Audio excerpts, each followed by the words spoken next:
Assalamu alaikum wa rahmatullah. Bienvenue à tous. Et du Oui, coup, tu veux... Bon, ok. oui, merci, Non, monsieur. on fera comme tu veux, puisque Merci. c'est votre plateforme. Moi, je vais plus Franchement, mettre à merci. vos règles. Merci. Vous avez un grand cœur. Franchement, merci. Euh, Marc 8, Marc 8, verset 12. Je vais commencer au verset 11, du coup. Les pharisiens se mirent à discuter avec Jésus et pour l'éprouver, lui demandèrent un signe venant du ciel. Ok. Jésus, soupirant profondément en son esprit, dit: Pourquoi cette génération demande-t-elle un signe? Je vous le dis, en vérité, il ne sera point donné de signe à cette génération. Ok. Marc 12, 39. Alors quelques-uns des scribes et des pharisiens prirent la parole et dirent: Maître, nous voudrions te voir faire un miracle. Il leur répondit: Une génération méchante et adultère demande un miracle. Il ne lui sera donné d'autre miracle que celui de Jonas. Monsieur Enoch, j'ai une seule question, s'il vous plaît. Je Euh, vous écoute. dans Marc 8, au verset 12, Jésus, il dit que il n'y aura pas de signe. Aucun signe ne va leur être donné. Mais dans Matthieu 12, il dit qu'il y aura un signe qui va leur être donné. Comment je dois comprendre la chose? Est-ce qu'il y aura un signe qui va être donné à cette génération méchante ou pas?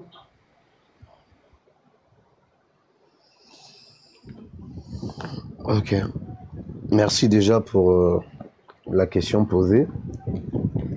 Donc, la question que vous voulez savoir, c'est s'il y a un signe qui sera donné à la génération ou pas. C'est ça? Allô? Allô? Très belle question, Nino. Salam alaikum à tous mes frères. Wa alaikum salam, Ustaz Sami.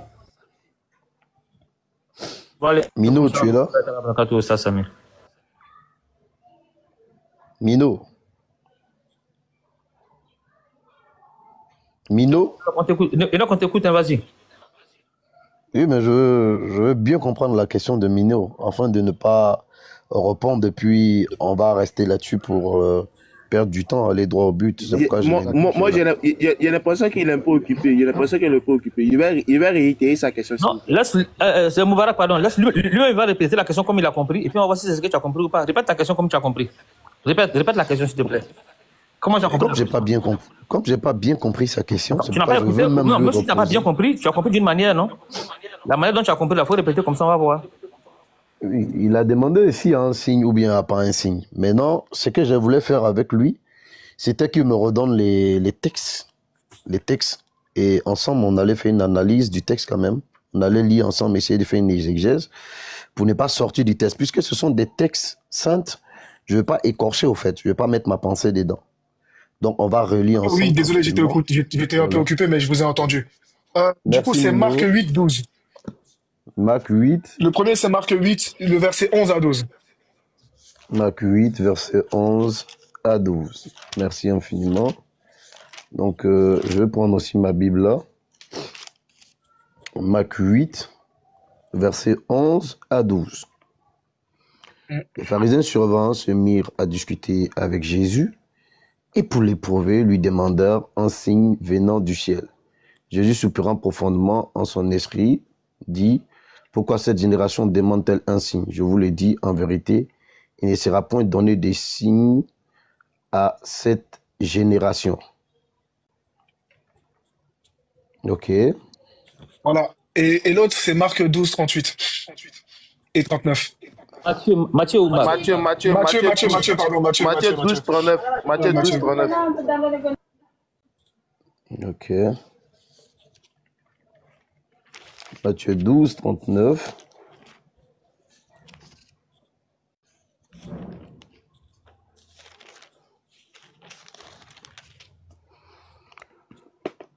Matthieu 12, le verset 39. Je cherche et je trouve rapidement.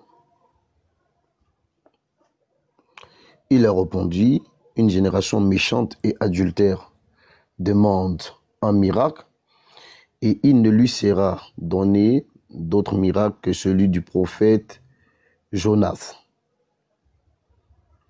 Maintenant, ce que je veux comprendre maintenant, c'est quoi la question au juste?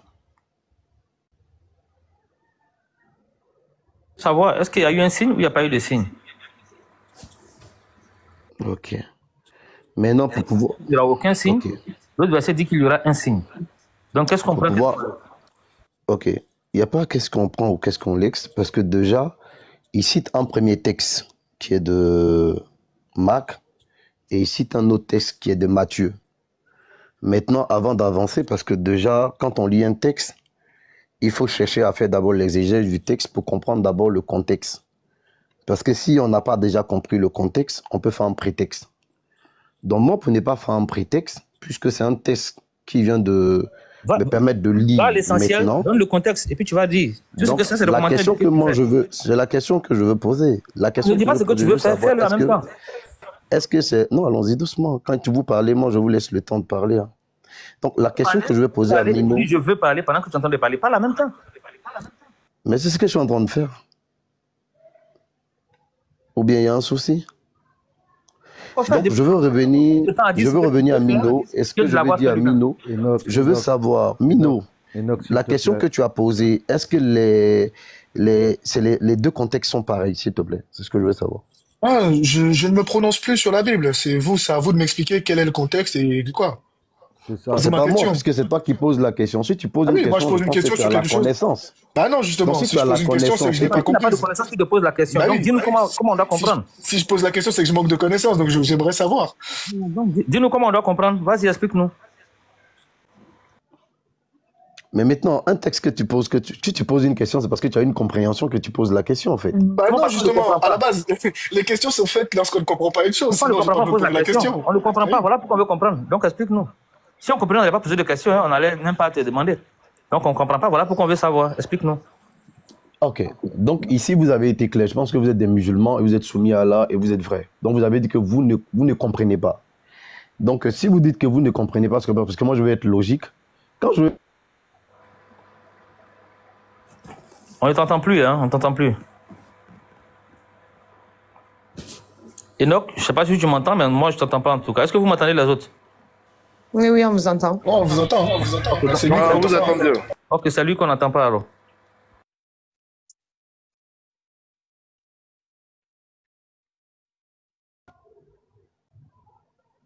J'espère qu'on m'a saisi, hein, vous m'avez saisi. Mais vous n'avez pas entendu ce que j'ai dit. On n'a rien entendu dans tout ce que tu as dit, donc pas si tu veux. On n'a même pas entendu une seule lettre. Oh là là, donc désolé. Ok, je me répète. J'ai dit tout à l'heure, vous avez dit tous, aux yeux de tous ceux qui nous écoutent, que vous ne comprenez pas. C'est parce que vous ne comprenez pas que vous avez posé la question. Donc, si vous ne comprenez pas, ça veut dire que vous cherchez à comprendre. Donc, si je vous donne une explication, une réponse, j'espère que vous n'allez pas revenir là-dessus. Vous n'allez pas revenir là-dessus et nous allons avancer. Parce que si vous revenez là-dessus... du poids logique de ta réponse. Salam alaikum. Ouais, peut-être qu'on ne va pas vous comprendre vous aussi. Du coup, on va poser d'autres questions parce qu'on ne va pas vous comprendre. Là, on ne va pas s'en sortir. Non, tu vois que tu parles du poids logique. Tu ne nous appelles pas de te poser des questions. Si on ne comprend pas, que ta question est ambiguë, ta réponse est ambiguë, on va comprendre pour clarifier. On va poser des questions pour clarifier. Donc, dis-nous. Parce que c'est clair. Mais comment tu peux clarifier quelque chose que tu n'as pas compris? Enoch, que tu ne comprends pas. C'est pas plus clair. Non mais Enoch, tu pensais t'en sortir en montant ici, c'est ça? Non, c'est même pas passer ma sortie en montant ici. Hein. Mon frère Samy, parce que ton micro, on t'entend faiblement, hein, Samy. On t'entend un peu faiblement, Samy. Vas-y. Samy, je peux m'exprimer?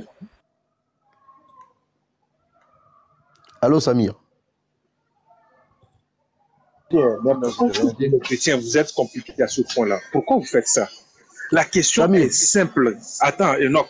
La question est simple. Ici, Jésus dit qu'il ne sera pas donné un signe. Et de l'autre côté, il dit il vous sera donné le signe de Jonas. On te demande, finalement, là, est-ce qu'ils ont reçu un signe ou bien ils n'ont pas reçu de signe? Oui, ils ont reçu un signe. Voilà pourquoi je dis ça. Non, ils n'ont pas reçu de signe. Voilà pourquoi je dis ça. Avec ça, on va tourner encore 30 minutes. Oh, les frères, arrêtez. Ça, là aussi, on va tourner 30 minutes. On va pas tourner 30 minutes. Si tu connais, réponds aux frères et puis on avance. Ah! faut pas te fâcher, faut pas t'énerver, s'il te plaît. Ce que je suis en train d'expliquer, j'ai dit clairement qu'il pose une question. Moi, j'ai posé la question de savoir, est-ce que les deux contextes sont pareils? Il dit, il ne connaît pas. Maintenant, si tu dis tu ne connais pas, que maintenant, moi, je vais baliser les choses pour qu'on avance, au fait. Parce que quand je suis monté, depuis que j'étais en bas, j'ai écouté, j'ai vu un peu comment les choses se déroulent et je ne veux pas avancer dans ça, au fait. Parce que je suis là pour apprendre et pour apporter aussi une connaissance. Donc, quand quelqu'un dit je ne connais pas, donc si on te donne une réponse, il faut qu'après la réponse qu'on t'a donnée, on avance. Maintenant, si tu dis tu ne connais pas et que maintenant on va te donner une réponse et que tu vas venir te jouer au professeur, là il y a un problème. C'est que tu n'es pas vrai au fait. Et c'est ce que moi je veux au fait avant d'avancer. C'est tout ce que je demande. Attends, Barak, est-ce que tu es d'accord avec nous? Attends 2 secondes. Est-ce que tu es d'accord avec nous qu'on peut ne pas connaître la réponse, mais la réponse qu'on va nous donner, parce qu'on est intelligent, on a un cerveau, on réfléchit nous aussi. Si ça ne tient pas, on peut se dire, ah, ça là, ça ne tient pas, ou bien explique mieux pour qu'on puisse comprendre. Tu peux pas expliquer une fois, peut-être que tu dois expliquer 2, 3, 4 fois avant qu'on ne comprenne. Donc, sois patient. Si tu montes ici, c'est pour apporter ce que tu sais. La personne t'a posé la question, et c'est une question vraiment fermée, hein. Oui, non, et puis tu expliques. Ça aussi, on va tourner autour. Arrête, frère. S'il te plaît, réponds, et puis on va passer à autre chose. Merci, Oustaz. Tu sais, c'est pas parce que je tourne autour du pot, Oustaz. C'est pas parce que je tourne autour du pot. Mais, tu vois, avant de prendre la parole, j'ai dit, j'aimerais qu'on soit véridique et sincère. Tu vois, qu'on soit véridique et sincère. Mino qui a posé sa question, tout à l'heure, il a dit, ne sait pas. Mais quand il dit ne sait pas, est-ce que devant Allah, le Dieu qu'il prie là, est-ce que Mino peut nous dire que la réponse qu'il vient de donner tout à l'heure, il ne sait pas? Est-ce qu'il peut nous dire qu'il est sincère? Est-ce qu'il n'a pas donné de réponse, il a posé une question. C'est pas une réponse, il a donné. Oui, mais maintenant, je lui ai demandé, il a dit, il ne sait pas. Maintenant, est-ce que devant Allah, il peut attester que lui, il ne sait pas? Parce que s'il a posé une question, il y a quelque chose forcément dans sa tête. Attends, je vais te dire ce qu'il veut dire, je ne sais pas. Je vais te dire ce que ça veut dire, peut-être si je ne comprends pas. Ici, on est en face de deux phrases qui sont contradictoires. Une phrase dit aucun, une phrase dit un. On veut savoir pourquoi une phrase dit aucun, pourquoi une phrase dit un. Nous, on ne sait pas. C'est ce qu'on veut que tu nous expliques. Est-ce que aucun est égal à un? Explique-nous ça. C'est ce qu'on veut comprendre. Il y a aucun et puis il y a un. Est-ce que aucun est égal à un? Ou bien est-ce que un est égal à aucun? Si oui, voilà pourquoi. Si non, voilà pourquoi. Et puis tu sais tout. C'est ce qu'on veut comprendre. Mais c'est parce qu'on a déjà lu qu'on t'a posé la question. Sinon, on ne même pas savoir quel est ce qui est écrit. On a lu, mais on a se trouvé devant une ambiguïté. Il y a oui et puis il y a non à la fois. Donc, qu'est-ce qu'on retient? Voilà pourquoi on te pose la question. Maintenant, si toi tu es ancré dans la science, tu vas dire non, voilà le contexte, voilà, et puis on va comprendre. Maintenant, si malgré ton explication, on ne comprend pas, on va te poser d'autres questions pour mieux comprendre. Voilà, mais tu n'as même pas encore répondu, tu as déjà peur de notre réaction. Réponds d'abord, on va voir. Bon, N'aie pas regarde, peur. vu qu'il veut que je parle moi-même, bon, alors je vais parler moi-même. Regarde. Enoch, monsieur Enoch, je ne connais pas le contexte. Je ne connais pas le contexte, d'accord? Selon ce que j'ai vu concernant ces textes, c'est que dans Marc, alors, Jésus dit qu'ils n'auront pas de signe. Aucun. Aucun signe leur sera donné. Puis quand je vais dans Matthieu, d'accord, je me suis baladé dans 2 textes différents. Donc, il y a Matthieu 12 là, ce que je vais donner, 39, et il y a un autre Matthieu 16, 2. D'accord, il y en a 2. Et là, par contre, je sais que c'est 2 contextes différents. Et dans les 2 cas, on parle du signe de Jonas. Mais dans Matthieu, on ne parle nullement du signe de Jonas. C'est pour ça que je vous pose la question. Parce que moi, je ne sais pas. Donc, étant ignorant de la chose, je vous demande, est-ce que vous pouvez m'expliquer pourquoi dans Marc, Jésus dit qu'ils n'auront aucun signe et on parle qu'il est monté dans une barque. Bon, dans Matthieu, c'est pareil. Il est monté dans une barque. Bon, pour moi, à mon niveau où je me trouve, sachant que je ne suis pas chrétien, pour moi, c'est à peu près la même chose. Ok. Est-ce qu'il y aura un signe qui leur sera donné? Oui ou non? Moi, c'est tout. Moi, personnellement, malheureusement, je n'ai pas le Saint-Esprit et je n'ai pas la révélation sur les textes bibliques. Mon esprit n'a pas été ouvert. Donc, avec mon esprit fermé, je vous pose cette question pour que vous puissiez m'aiguiller dans la voie de la compréhension et m'ouvrir l'esprit. Voilà, c'est ce que je demande. Ok, merci infiniment. Donc, pour une dernière fois, j'ai bien compris. La réponse que je peux te donner selon ma compréhension, c'est juste te dire que les contextes ne sont pas pareils. Voilà, les contextes ne sont pas pareils. Donc, comme les contextes ne sont pas pareils, tu ne peux pas comparer les deux textes, au fait. Tu ne peux pas comparer les deux textes. Donc, donne-nous les deux contextes et puis on va comprendre. L'autre contexte, là-bas, il est écrit quoi? On va lire ensemble. Hein. Tu dis c'était Matthieu 12, verset combien, pardon, rappelle ma mémoire. 39.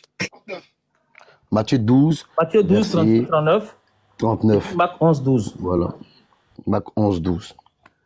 Donc, on va lire ensemble, déjà, pour comprendre. Au verset 39, il dit, il leur répondit, une génération méchante et adultère demande un miracle. Il ne lui sera donné d'autre miracle que celui du prophète Jonas. Donc, une génération méchante et adultère demande un miracle. Il ne leur sera donné d'autre miracle que celui de Jonas. Voilà. Donc, ici, Matthieu, ici, dans son contexte, nous montre ici des personnes qui veulent un miracle. Et Jésus leur dit simplement que le miracle dont ils sont en train de demander ne leur sera pas accordé. Mais en réalité, c'est que Dieu va faire ici. C'est bon, j'ai trouvé... Ah, c'est bon, c'est parfait. J'ai trouvé les deux textes qui concordent. Là, merci, vous m'avez laissé le temps. J'ai trouvé... Bon. Le texte qui concorde avec le texte de Matthieu, enfin de Marc plutôt, c'est Matthieu. On commence à partir du verset... Attendez, je vous le donne précisément. Alors, c'est... Tac, tac, tac, tac, tac. Je remonte bien, là. Donc là, je suis vraiment allé chercher, d'accord? Donc, il n'y a pas de souci. Donc, je remonte. Attendez. Et là, ça commence à Matthieu 15 au verset 29. Et ça finit au 16. Et ça finit au 16... Au 16, 3 ou 4. Au 16, 4, voilà. Donc ça commence au 29, au Matthieu 15, 29, et ça finit au 16, 4. Et pour Marc... On va aller doucement d'abord, n'est pas que... Parce que moi, je ne retiens pas facilement. Ouais. Donc, d'abord, premièrement, vous avez dit Matthieu 15... Matthieu 15, 29. On commence au 29. Là, on va prendre tout le contexte du texte. Et 29. Ouais. Ok. Donc, il dit, Jésus quitta ces lieux et vint auprès de la mer de Galilée. Étant monté sur la montagne, il s'assit. Alors s'approcha de lui une grande foule, avec elle des boiteux et des aveugles, des muets, des estropiés et beaucoup d'autres malades. On les mit à ses pieds plutôt, et il les guérit. En sorte que la foule était dans l'admiration de voir que les mieux parlaient, que les estropiés étaient guéris, que les boiteux marchaient, que les aveugles voyaient, et elle glorifiait le Dieu d'Israël. Jésus ayant appelé ses disciples, dirent, je suis ému de compassion pour cette foule, car voilà 3 jours qu'ils sont près de moi et qu'ils n'ont rien à manger. Je ne veux pas les renvoyer à jeûne, de peur que leur force ne leur manque en chemin. Les disciples lui disent, comment nous procurer dans ce lieu désert assez de pain pour rassasier une si grande foule? Jésus leur demanda, combien avez-vous de pain? 7, répondit-il, et quelques petits poissons. Alors il fit asseoir la foule par terre, prit les 7 pains et les 7 poissons, et après avoir rendu grâce, il les rompit et les donna à ses disciples, qui les distribuaient à la foule. Tous mangèrent et furent rassasiés, et l'on porta 7 corbeilles pleines de morceaux qui restaient. Ceux qui avaient mangé étaient 4000 hommes, sans les femmes et les enfants. Ensuite, il renvoya la foule, monta dans la barque et s'est rendu dans les contrées de Magada. Maintenant, 16, là, maintenant, je suis au chapitre 16. Le chapitre 16, ça finit à où? Rappelle-moi, s'il te plaît. Au 4. Au 4. Les pharisiens et les sadducéens abordaient Jésus et pour le prouver, lui demandèrent de leur faire voir un signe venant du ciel. Jésus leur répondit, le soir, vous dites, il fera beau, car le ciel est rouge, et le matin, il y aura l'orage aujourd'hui, car le ciel est rouge sombre. Vous savez discerner l'aspect du ciel, et vous ne pouvez discerner le signe des temps. Une génération méchante adultère demande un signe, il ne lui sera donné d'autre miracle que celui de Jonas. Parfait. Puis, il les quitta et s'en alla. Voilà, donc ici, on a bien vu le contexte et on a bien entendu la fin. Donc ici, Jésus leur dit qu'il ne leur sera donné aucun signe en dehors de celui de Jonas. On est d'accord? On est d'accord. Ok. Maintenant, on peut aller dans Marc 8 à partir du verset 1.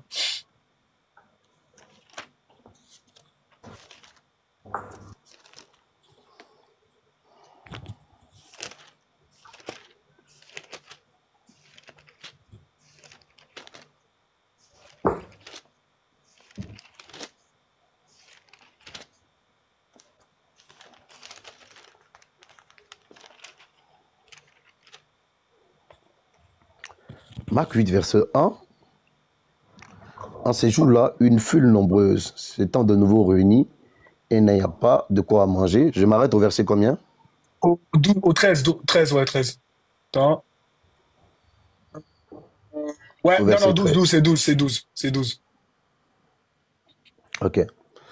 En ce jour-là, une foule nombreuse s'étant de nouveau réunie et n'ayant pas de quoi manger, Jésus appela les disciples et leur dit, je suis ému de compassion pour cette foule, car voilà 3 jours qu'ils sont près de moi et ils n'ont rien à manger. Et je les renvoie chez eux à jeûne. Leur force les manquerait. Et si je les renvoie chez eux à jeûne, leur force les manquerait en chemin, car quelques-uns d'entre eux sont venus de loin. Ses disciples répondirent, comment pourrais-on les rassasier de pain ici, dans un lieu désert? Jésus leur demanda, combien avez-vous de pain? 7, répondit-il. Alors, il fit asseoir la foule par terre, prit les 7 pains, et après avoir rendu grâce, il les rompit et les donna à ses disciples, et il les distribuait à la foule. Il avait encore quelques petits poissons, et Jésus, ayant rendu grâce, les fit aussi distribuer. Ils mangèrent et furent rassasiés. Et l'on apporta 7 corbeilles de morceaux et l'on emporta plutôt 7 corbeilles pleines de morceaux qui restaient. Et il était environ 4000. Ensuite, Jésus les renvoya. Attends, Enoch, rapidement, juste rapidement, on est d'accord qu'on est c'est le même contexte. Aussitôt, permets que je finisse de lire, s'il te plaît. Ok, pas de souci. Okay. Aussitôt, il monta dans la barque avec ses disciples et se rendit dans la contrée d'Almanouda. Les pharisiens se mirent à discuter avec Jésus et pour l'éprouver, lui demandaient un signe venant du ciel. Jésus, soupirant profondément en son esprit, et dit, pourquoi cette génération demande-t-elle un signe? Je vous le dis en vérité, il ne sera point donné de signe à cette génération. Ok. Merci Mino. Je pense que je vais répondre sincèrement et pour être franc. C'est aujourd'hui que je viens de voir ces deux textes. Voilà. Et pour ne pas dire un mensonge, je souhaiterais que tu me permettes, je ne sais pas si ce live-là, il est continuel, que tu me permettes de faire des recherches et puis je reviendrai te répondre si c'est possible.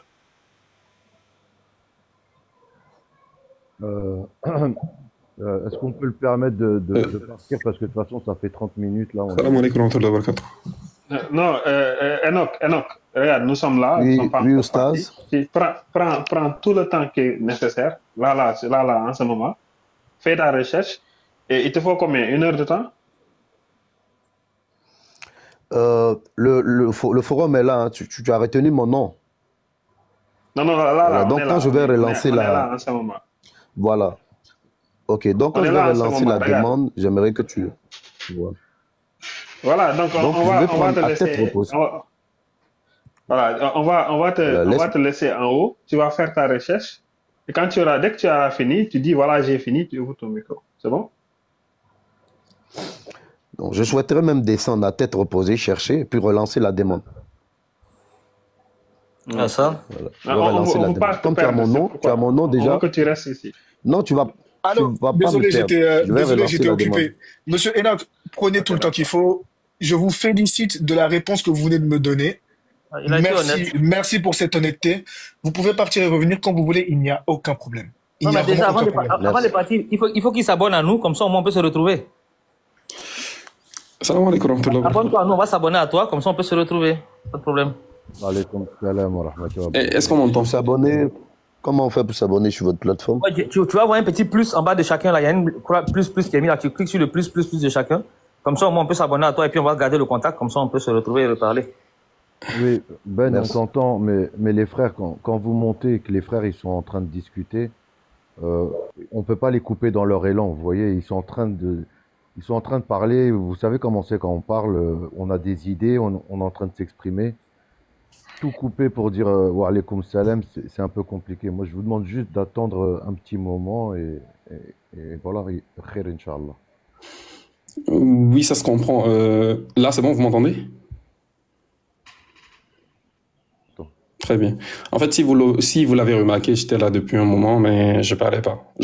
Parce que je pensais à un moment donné que la discussion était terminée. Voilà pourquoi j'ai désactivé mon micro en quelque sorte. Alors, moi, j'étais monté un peu comme Enoch. Nino, ta question, elle fait un peu mal. Pourquoi? Parce que le frère Enoch, là, à la base, il n'était pas monté pour ça. Tu vois, il y avait une question qui se discutait. Et du coup, je pense que c'est à cause de ça qu'il était monté. Et il voulait interagir par rapport à la question. C'est pareil pour moi, hein. Et Nino l'a coupé pour poser sa question. Tout le monde l'a félicité et je fais pareil. Parce que c'est honnête de dire, je ne sais pas, je ferai des recherches par rapport à ça et c'est très bien. Moi, ce que je voulais demander, c'est juste de lui permettre. Parce que je pense que à la base, c'était pas pour ça qu'il était monté. De lui permettre de revenir sur la question pour laquelle il était monté et si c'est bon, il pourra descendre, quoi. Oui, bien sûr, il n'y a aucun souci. J'avais donné ma parole sur ça, que lorsqu'on aurait fini avec mon sujet, il pourrait revenir sur le sujet, donc il n'y a aucun souci. Moi, je tiens toujours ma parole. Tu es musulman, Ben? Ok, merci pour... Pardon, j'entends pas. Je t'ai demandé si tu étais musulman ou chrétien. Of course, je suis musulman, alhamdulillah. D'accord. Ok, merci pour votre gentillesse. Voilà, merci de me permettre de poser une question. Au fait, il y avait une sourate qui avait été postée et j'ai pas la sourate en tête, donc aidez-moi. Et selon la compréhension qui avait été donnée, c'était qu'il y avait des personnes qui avaient posé des questions au prophète. Voilà, avait posé des questions au prophète. Donc j'avais voulu d'abord qu'un musulman m'explique d'abord le texte pour que je le comprenne, puisque c'est un texte du Coran.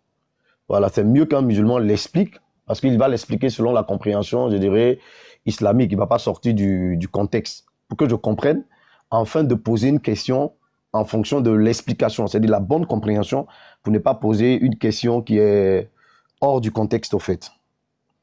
Je ne sais pas si je me fais bien comprendre. Est-ce que tu peux répéter la fin? J'ai pas compris la fin. J'ai vraiment pas compris la fin. Ok, il y a un texte. Quand j'étais en bas, il y avait un texte où on parlait d'un ange avec le La prophète. sourate 6, à partir du verset 6, oui. Voilà, donc j'aimerais d'abord qu'un musulman le lise et l'explique. Voilà, pour qu'en fonction de l'explication qui sera donnée par un musulman, je puisse déjà poser la question qui met en tête, en fait, d'être éclairé.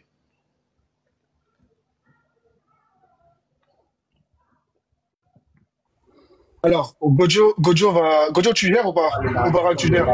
Non, Ouzad Godio va expliquer, Inch'Allah. Moi, il voulait juste dire quelque chose en moins de 5 secondes. Vas-y. Ouzad, no, tu as vu quand tu as dit au frère Enoch que tu vas poser ta question, immédiatement cette sourd a fui. Est-ce que tu as remarqué ça? Immédiatement, il a fui en même temps. Ceux-là, ils ne connaissent pas la Bible, c'est pour nous fatiguer sur mon allez. Il te jure. Allez-y, mettez-vous à l'aise. Ici derrière quoi? Ici derrière comme d'habitude. Vas-y, Gojo, bismillah, si t'es là.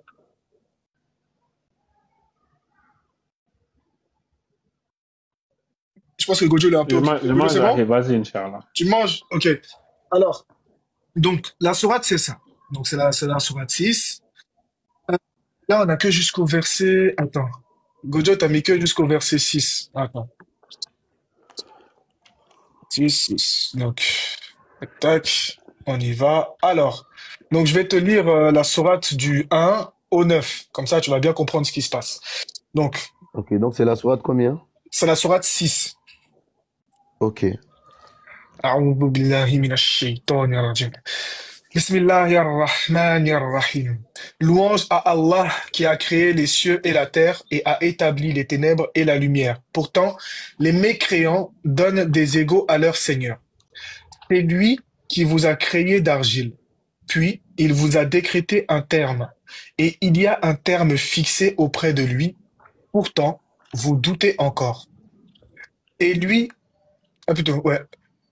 Et lui, il est Allah dans les cieux et sur la terre. Il connaît ce que vous cachez en vous et ce que vous divulguez, et il sait ce que vous acquérez. Et il ne leur vient plutôt aucun des signes d'entre les signes de leur Seigneur, sans qu'ils ne s'en détournent. Ils traitent de mensonge la vérité quand celle-ci leur vient, mais ils vont avoir des nouvelles de ce qu'ils se moquent. N'ont-ils pas vu combien de générations avant eux nous avons détruites, auxquelles nous avions donné pouvoir sur terre, bien plus que ce que nous vous avons donné. Nous avions envoyé sur eux du ciel la pluie en abondance, et nous avons fait couler des rivières à leurs pieds. Puis nous les avons détruites pour leurs péchés, et nous avons créé après eux une nouvelle génération. Même si nous avions fait descendre sur toi, Muhammad, un livre en papier qu'ils pouvaient toucher de leurs mains, ceux qui ne croient pas auraient certainement dit « ce n'est que de la magie évidente ». Et ils disent « pourquoi n'a-t-on pas fait descendre sur Muhammad, sur lui, un ange ? Si nous avions fait descendre un ange, c'eût été sûrement affaire faite. Puis, on ne leur eût point donné de délai. Si nous avions désigné un ange comme prophète, nous aurions fait de lui un homme et nous leur aurions causé la même confusion que celle dans laquelle ils sont. Certes, on s'est moqué des messagers avant toi, mais ceux qui se sont raillés d'eux, leur propre raillerie les enveloppa. Ok, donc je suis allé jusqu'au verset 10. Bon. L'explication de ce texte-là, elle a déjà été prise en détail par Gojo. Ce que moi je vais faire, pour appuyer son explication, je vais te lire le tafsir. Le tafsir, c'est vraiment l'explication qui a été donnée, d'accord, avec les versets coraniques, d'accord? Ça te va ou pas, Enoch? Ok. Il n'y a pas de souci. Donc, à partir du verset 6, d'accord? Lorsqu'un signe, ça c'est l'explication que je dis, lorsqu'un signe parmi d'autres du Seigneur parvenait aux polythéistes obstinés, ou une preuve qui démontrait l'unicité de Dieu, il les traitait de mensonges et s'en détournait sans leur prêter aucune importance. Dieu les menace en disant « Ils comprendront plus tard le sens de ce qu'ils ont raillé. » Puis, Dieu les exhorte et leur conseille d'éviter le châtiment qui attend les impies. Il leur mentionne le sort funeste qu'avaient subi ceux qui avaient mécru parmi les générations passées, après s'être établis sur la terre et avoir reçu des biens. Eux de postérité plutôt, jouit d'une grande puissance. Dieu leur envoya du ciel une pluie abondante et a créé des fleuves coulant à leurs pieds. Pour prix de leurs impiétés, nous les avons fait périr en punition de leurs péchés. Et ça, c'est ce que la sourate au verset 6 te dit. D'accord? Donc, après leur départ, nous avons appelé à la vie, après elle, une nouvelle génération. Donc ça, c'est la fin de la sourate 6, quand Dieu il a dit que après avoir détruit tel peuple, nous leur avons fait succéder par une nouvelle génération. Ok. On continue. Donc, là, on va passer à la sourate qui suit. Donc, le verset 7. Les polythéistes, mus toujours par leur impertinence, donc à cause de leur impolitesse et leur obstination, ils ont mécru à toutes les révélations qui ont été faites. Donc, Dieu montre leur cas en disant que même si un livre était descendu du ciel, tant dans leur ignorance, dans leur impudence et dans leur rébellion, que même si Dieu avait fait descendre un livre physique qu'ils auraient pu palper de leurs mains, tellement ce sont des mécréants et des gens qui refusent les révélations, ils auraient quand même dit c'est une magie évidente, comme dit le verset, tu vois. Et c'est ce que dit le verset. si nous avions fait descendre un livre, voilà, ils auraient quand même dit c'est de la magie. Ils auraient dit c'est faux. Ensuite, Dieu dit, même si les preuves concrètes et palpables ne pourraient les dissuader, comme Dieu les avait décrits dans ces versets, nous aurions beau, écoute, hein, ça c'est un autre verset du Coran, c'est la sourate 14 au verset 15.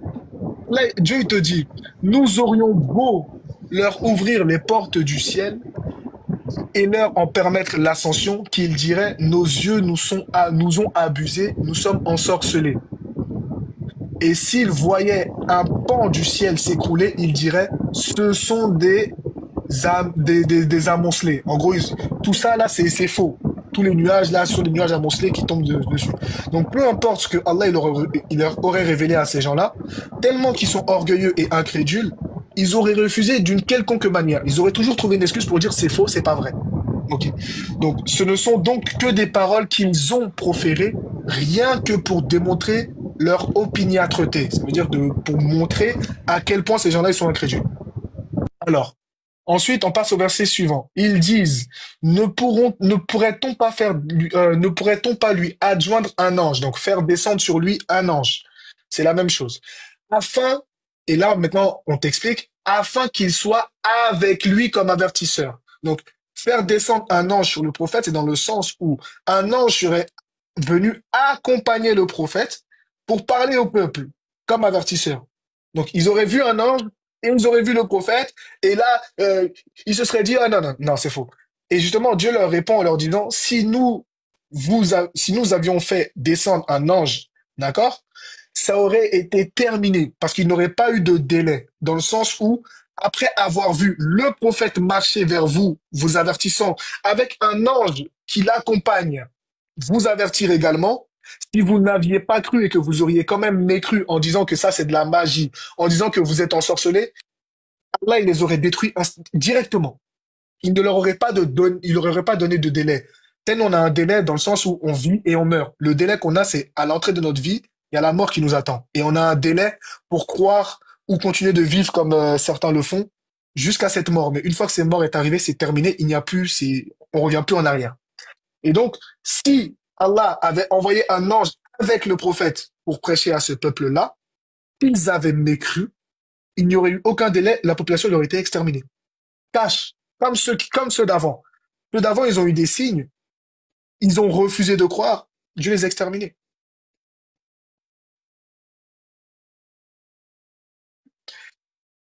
Donc, en d'autres termes, si on leur faisait descendre vers eux des anges, alors qu'ils se trouvent toujours dans leur état d'impiété, voilà ce que je te disais, un châtiment venant d'Allah les aurait touchés.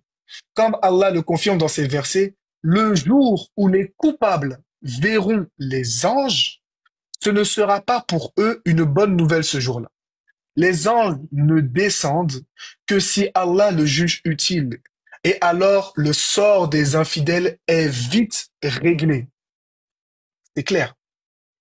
C'est clair. Là, c'est la sourate 15 au verset 8. Je te dis ça. Donc, puis Allah affirme ses dires. À supposer que nous leur ayons envoyé un ange. Donc ça, c'est le verset 8. Nous lui aurions donné la forme d'un homme et nous les aurions jetés dans la confusion qu'ils auraient voulu eux-mêmes créer. C'est-à-dire que même si un ange était venu en tant que prophète, comme le dit le verset, il serait sous la forme d'un être humain, parce qu'un ange, dans sa forme de base, on peut pas communiquer avec lui, et ça, tu seras d'accord avec nous. Donc, même s'il aurait envoyé un ange qui serait sous forme humaine pour leur parler de la révélation d'Allah, ils auraient quand même fait la même chose, et voire pire. Tu comprends? Mais il aurait donné la forme humaine pour qu'ils puissent profiter des enseignements, pour qu'ils puissent discuter avec eux. Et c'est ce qu'on te dit, alors ils auraient été perplexes et ils auraient déguisé pour eux la façon dont ils déguisent. C'est-à-dire qu'ils auraient cherché une excuse pour mécroire et pour se détourner du message. Et Allah, il affirme dans un autre verset, quand il dit, si la terre était peuplée d'anges, il aurait envoyé un ange comme messager, comme prophète pour les anges. Mais étant donné que ce ne sont que des hommes qui vivent sur terre, alors Allah envoie un homme pour s'adresser aux hommes. C'est aussi simple que ça. Donc voilà ce dont les versets parlaient. Voilà ce que Gojo tout à l'heure a franchement parfaitement expliqué. Et là, je t'ai lu le tafsir qui va avec les versets pour appuyer et pour montrer que l'explication que Gojo a donnée tout à l'heure, qui n'avait pas été comprise par certaines personnes, il est très clair. Il est effectivement très clair. Et vraiment, le verset, tous les musulmans l'ont compris comme ça. Aucun musulman ne l'a compris différemment. Donc, si tu as une question à poser ou si tu veux que je revienne sur un point, je t'écoute. Merci infiniment pour ta patience et merci d'avoir expliqué clairement. Mettons, Mine aussi, je veux bien comprendre, ça veut dire que l'explication que tu as donnée, tu les as tirées des tafsirs, c'est ça? Oui, c'est ça. Ok. Donc, je vais essayer de résumer pour mieux comprendre. Donc, écoute bien mon résumé. Donc, le résumé que j'ai en tête avant de poser ma question, c'est qu'il y a des mécréants. C'est quand on dit des mécréants, des gens qui ne croient pas en l'islam, qui demandent à Mohammed de présenter, le prophète de l'islam, Mohammed de présenter, comme on appelle ça, de présenter, si je me trompe, tu me corriges, hein, c'est juste pour voir si j'ai bien compris, de présenter l'ange en question qui lui est apparu. Et Allah répond pour dire que même si l'ange là apparaît, ces personnes-là, ils seront crédules, c'est-à-dire ils ne vont pas croire. C'est ça, si je veux bien résumer? Non. Nino, tu es là? Ok, aidez-moi à comprendre bien, s'il vous plaît. Excuse-moi, Nino, de te couper. Je pense que je vais te le reformuler autrement pour que tu comprennes. Tu vois, en réalité, dans le Coran, il y a plusieurs types de questions. Tu vois, les mécréants, ils ont la manière de poser plusieurs types de questions. Il y a des questions normales, des questions comme les prophètes ont posé, mais il y a des questions de défi. En fait, eux, ils posent des questions pour défier les prophètes ou pour trouver un alibi pour les consolider dans leur croyance, juste pour ne pas croire en lui. Tu vois? Est-ce que tu comprends? Ok, donc c'est une question de défi en question. Attends, oui, j'ai pas fini. Okay. Je voulais juste savoir si tu me comprenais jusque-là. Oui, les mécréants posent des questions juste pour se conforter dans leur position, juste pour ne pas croire au prophète. Il y en a plusieurs dans le Coran. Hein. Tu vois, dans le verset 7, avant de tomber sur le verset 8, où Allah il parle d'ange, dans le verset 7, Allah il a parlé de livre. S'il avait descendu le Coran comme un livre, c'est pas anodin. Une personne normale qui lit la sourate, arrivé là, tu te poses une question. Mais pourquoi Allah il parle de livre? Ça sort d'où cette phrase? En réalité, c'est une question, c'est une phrase que les mécréants ont prononcée dans le Coran. Je ne sais pas s'il y a quelqu'un qui peut lire. Est-ce qu'on peut prendre la sourate 25, s'il vous plaît? Sourate 25, verset 32, s'il vous plaît. Actuellement, j'ai pas un courant à côté. Désolé, hein, je suis au travail, ça veut dire que si je réponds pas, malheureusement, c'est que je suis pas tout seul. Du coup, c'était quoi ta question? Ben, moi, non, t'inquiète pas. Je suis pas musulman, mais il faut respecter. Moi, je respecte toutes les religions. Voilà, toutes les religions, puisque je fais des recherches sur toutes les religions, je respecte toutes les religions. Quand vous dites que les mécréants, c'est les mécréants qui s'expriment, qui parlent, est-ce que c'est conforme, comme on appelle ça, est-ce que c'est conforme à la pensée islamique? Parce que la pensée islamique dit que dans le Coran, en dehors de Allah, il n'y a pas une autre personne qui s'exprime. Oui, en soi, quand Allah il cite, en fait, il cite ce que ces gens-là disent. Donc c'est Allah qui dit ce que ces gens-là disent. C'est Allah qui nous rapporte l'histoire. C'est Allah qui nous rapporte ce que les gens ont dit, en fait. Voilà, c'est ça. Ah, là, je comprends maintenant. Là, je comprends maintenant. C'est comme à chaque fois que tu vas voir partout dans le Coran, et ils dirent, et ils dirent, et ils firent, c'est que Allah nous rapporte ce qui s'est passé et ce que ces gens-là ont dit. Tu vois? Donc, là, j'ai compris. On a même le discours pour te dire des gens de l'enfer, des gens qui seront en enfer, qui demanderont aux anges de demander à leur Seigneur de nous sortir de là ou de nous enlever la vie. Mais ici, c'est Allah qui nous rapporte ce que ces gens-là diront. Et il nous rapporte même ce que les anges vont répondre. Les anges vont leur répondre. Ne vous est-il pas venu des messagers? Attends, je te prends. Là, c'est bon. Il y a beaucoup d'exemples comme ça dans le Coran où Allah te rapporte justement les paroles de ces gens-là, que ce soit au début des temps, à la fin des temps, au milieu. Voilà, mais quand tu vois ce genre de discours-là, certes, c'est le discours des mécréants, mais c'est Allah qui nous rapporte ce que ces gens-là ont dit. Sinon, nous, on ne pourrait pas le savoir. Très bien. Regarde, le frère, il a mis le verset, soit 25, verset 32. Allah il dit, et ceux qui ne croient pas disent, pourquoi n'a-t-on pas fait descendre sur lui le Coran en une fois? Ça dit quoi? Le Coran en une fois. En fait, qu'est-ce que les savants ils te disent par rapport à ce verset?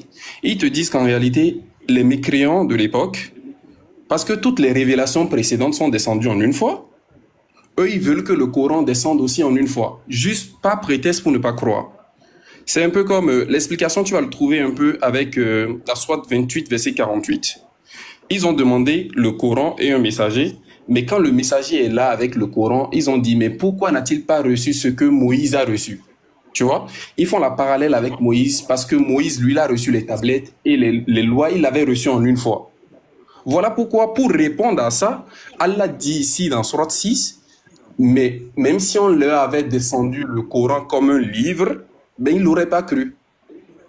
Tu vois que la phrase comme un livre ne vient pas d'Allah, c'est une réponse qu'Allah fait à leur affirmation. Je ne sais pas si tu comprends. Je comprends. Tu vois? Merci. C'est un peu comme... Et la suite, le verset 7. Le verset 7, Allah il te parle d'ange. Pourquoi Allah il te parle d'ange? C'est pas venu de façon anodine. Ce sont les mêmes mécréants là qui l'ont dit. Dans Sourate 25, si tu remontes un peu au verset 22, ils vont te dire quoi?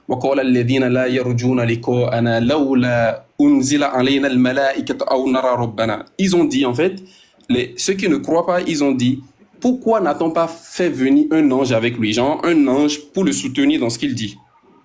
Eux, ils veulent voir. Juste, c'est des prétextes qu'ils cherchent pour ne pas croire. Et Allah, il te dit, même s'ils répondaient à ces prétextes-là, c'est parce qu'ils n'étaient pas disposés à croire. Ce pas des personnes qui voulaient croire. C'est juste des alibis qui cherchaient pour ne pas croire. En fait, c'est ce qui est expliqué dans le verset. Merci Ben. Maintenant Ben, j'aimerais savoir rapidement, ces mécréants dont il est question là, c'était des juifs ou bien des arabes? Non, c'était des arabes. Ah, c'était les polythéistes de la Mecque. C'était les Qurayshites. Ok. Ok. Donc, Alhamdulillah, alhamdulillah, alhamdulillah. Nous remercions Zawadal, et comme j'ai l'habitude de le dire, aujourd'hui a été un bon jour pour tout être humain. Du moment que tu vis, du moment que tu t'es réveillé en bonne santé, du moment que Dieu t'a accordé la vie, tu dois dire alhamdulillah parce que ça n'a pas été permis pour d'autres. D'autres auraient souhaité avoir une minute de plus dans la vie, ils n'ont pas eu cette chance. Donc, nous remercions vraiment ce Dieu qui nous a accordé cette vie-là. Mais en même temps, comme je l'ai rappelé, que chacun s'apprête à liker la vidéo, que chacun s'apprête aussi à vouloir bien contribuer, à ne pas dire, à vouloir participer, voilà, à l'émergence, bien sûr, de notre chaîne, à vouloir aussi s'abonner sur notre chaîne RT Religieux TV, à ne pas oublier de laisser des avis dans leurs commentaires. C'est très important. Très, très important. Alhamdulillah, je suis certain que nous allons nous laisser et je suis sûr que nous allons nous prendre les jours à venir. Nous allons vraiment échanger sur beaucoup de choses et il y a beaucoup de choses qui seront dites. Inch'Allah. D'accord, on ne va pas dire trop. Assalamu alaikum wa rahmatullahi wa barakatuh.